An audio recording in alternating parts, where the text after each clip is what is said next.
अस्सलाम वालेकुम स्टूडेंट्स। तो कैसे हैं आपने मुझे चैप्टर 4 की जो एक्सरसाइज क्वेश्चंस हैं वो वीडियो बनाने का बोला था, जिसका क्वेश्चन नंबर 1 का कल मैंने आपको डिफरेंस बताया था। क्वेश्चन नंबर 1 था लाइट माइक्रोस्कोप और इलेक्ट्रॉन माइक्रोस्कोप के दरमियान डिफरेंस, और सेकंड पे हमारे पास डिफरेंस है जी ट्रांसमिशन इलेक्ट्रॉन माइक्रोस्कोप और स्कैनिंग इलेक्ट्रॉन माइक्रोस्कोप का।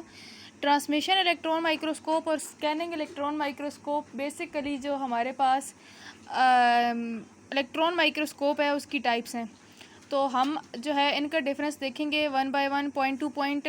तो मैंने जो अपने स्टूडेंट्स को करवाए हैं वो मैं यही नोट्स आपको दिखाती हूँ। ये है जी कॉपी। ट्रांसमिशन इलेक्ट्रॉन माइक्रोस्कोप एक साइड पे लाइन लगानी है और दरम्यान में एक साइड पे लिखना है जी ट्रांसमिशन इलेक्ट्रॉन माइक्रोस्कोप और दूसरी साइड पे लिखना है scanning electron microscope. Transmission electron microscope क्या होती है? जिसके अंदर आप किसी भी सेल का इंटरनल स्ट्रक्चर देखते हो। कोई भी सेल लेते हो आप, उसके अंदर क्या क्या चीज़ें हैं, उसके अंदर कौन कौन से कंपोनेंट्स हैं, उसकी कंपोजिशन क्या है, उसका स्ट्रक्चर क्या है, वो जिसमें आप देखते हो वो क्या होती है? ट्रांसमिशन इलेक्ट्रॉन माइक्रोस्कोप होती है।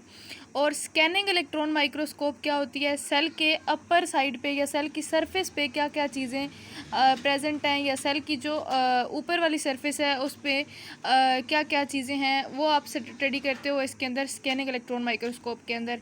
ये फर्स्ट पॉइंट हो गया। देन आपने अपने नोट्स बनाने के लिए जो है अलग इसका एक और पॉइंट लिखना है कि आप जब ट्रांसमिशन इलेक्ट्रॉन माइक्रोस्कोप यूज़ करते हैं तो किसी भी चीज़ है को अगर आपने स्टडी करना है तो आपने छोटा सा उसका एक हिस्सा काट के उस ट्रांसमिशन इलेक्ट्रॉन माइक्रोस्कोप के नीचे रखना है, और आपको उसके अंदर जितनी भी चीज़ें हैं सेल की जो जो चीज़ें हैं वो नज़र आ जाएंगी। फॉर एग्जांपल आप अगर देख लेते हो, आप किसी ट्री से एक लीव कट करते हो, लीव का एक स्मॉल सेक्शन कट करते हो, स्मॉल मींस टू स्मॉल, इस टाइप तक का अगर आप सेक्शन कट करते हो इतना सा भी, तो वो भी जो है आपको ट्रांसमिशन इलेक्ट्रॉन माइक्रोस्कोप के नीचे जब आप रखोगे तो आपको बिल्कुल क्लियर कट नज़र आएगा। उसके अंदर सेल्स नज़र आएंगे, उसके अंदर डिफरेंट न्यूक्लियस नज़र आएगा, कंपोनेंट्स जितने भी हैं किसी एक भी सेल के अंदर वो सारे जो हैं आपको नज़र आएंगे।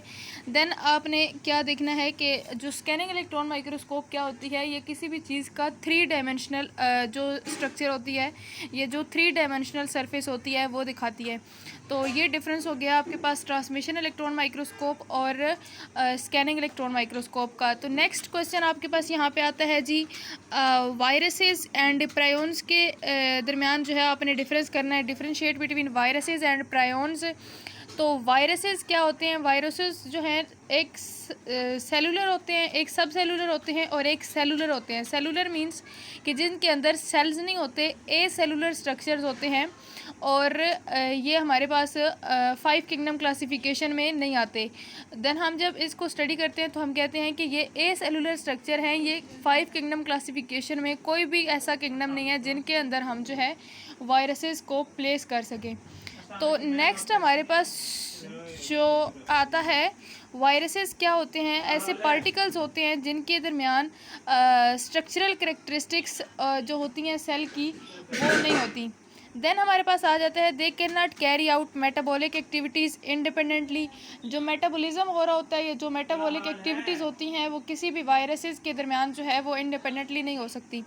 प्रायोन्स क्या होते हैं? प्रायोन्स हमारे पास होते हैं इन्फेक्शियस पार्टिकल्स होते हैं that are composed only of proteins. Prions के नेम से आप याद कर लो कि ऐसे पार्टिकल्स होते हैं, इन्फेक्शियस ना भी लिखें तो आप कह सकते हैं कि ये हमारे पास ऐसे पार्टिकल्स होते हैं जो प्रोटीन से मिल के बने हुए होते हैं। ये ऐसे पार्टिकल होते हैं जो प्रोटीन से मिल के बने हुए होते हैं। तो दे कंटेन आरएनए और डीएनए से मिलके बने हुए होते हैं ये। और सेकंड जो आपने एक और थर्ड पॉइंट बताना है, अगर आप डिफरेंस कर रहे हैं तो आपने अगर 2 पॉइंट्स एक के बताए हैं तो दूसरे के भी 2 पॉइंट्स बताने हैं। लाजमी नहीं है, जितने आपको आते हो उतने आप बता सकते हैं एज कम्पेयर टू कि एक चीज़ जो है वायरसेस क्या चीज़ हैं और किस चीज़ से मिलकर बने हुए हैं ये बताना है, प्रायोन्स क्या चीज़ हैं और किस चीज़ से मिलकर बने हुए होते हैं। वायरसेस के अंदर जो है वो सेलुलर करेक्टरिस्टिक्स नहीं होती, और प्रायोन्स के अंदर डीएनए या आरएनए होता है, और जो वायरसेस होते हैं इनके अंदर मेटाबॉलिक एक्टिविटीज़ जो होती हैं वो नहीं परफॉर्म हो रही होती, लेकिन जो प्रायोन्स होते हैं वो हमारे पास मैंस में या शीप्स में डिजीज़ काज कर सकते हैं। तो ये आपके आज के 2 क्वेश्चन थे। नेक्स्ट क्वेश्चन मैं जो है वो अगली वीडियो में डिस्कस करूँगी। Stay tuned. अल्लाह हाफिज़।